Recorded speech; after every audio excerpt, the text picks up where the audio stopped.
गुरु महाराज की जय।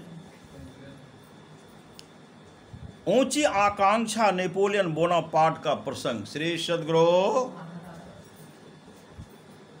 प्रस्तुत प्रसंग नेपोलियन बोनापार्ट का है।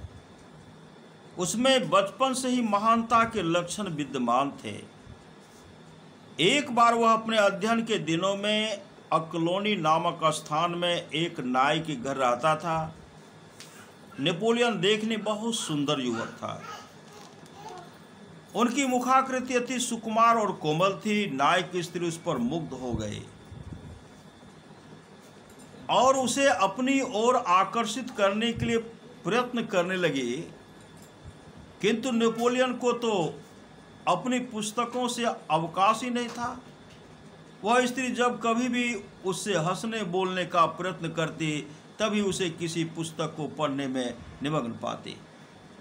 नेपोलियन की भावना बहुत उच्च थी। उन्होंने उत्कृष्ट आकांक्षा को मन में रखकर पढ़ाई की और एक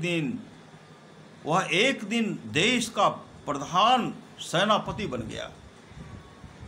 जब वह देश का प्रधान सेनापति बन चुका, तब वह फिर उसी स्थान में एक बार गया। नाई की स्त्री दुकान पर बैठी थी। वह उसके सामने खड़ा हुआ और बोला कि तुम्हारे यहाँ एक बोनापार्ट नामक युवक रहता था, कुछ स्मरण है तुम्हें उसका? नाई की स्त्री झुंझलाकर बोली, रहने भी दीजिए महोदय, ऐसे नीरस व्यक्ति की चर्चा करना मैं नहीं चाहती।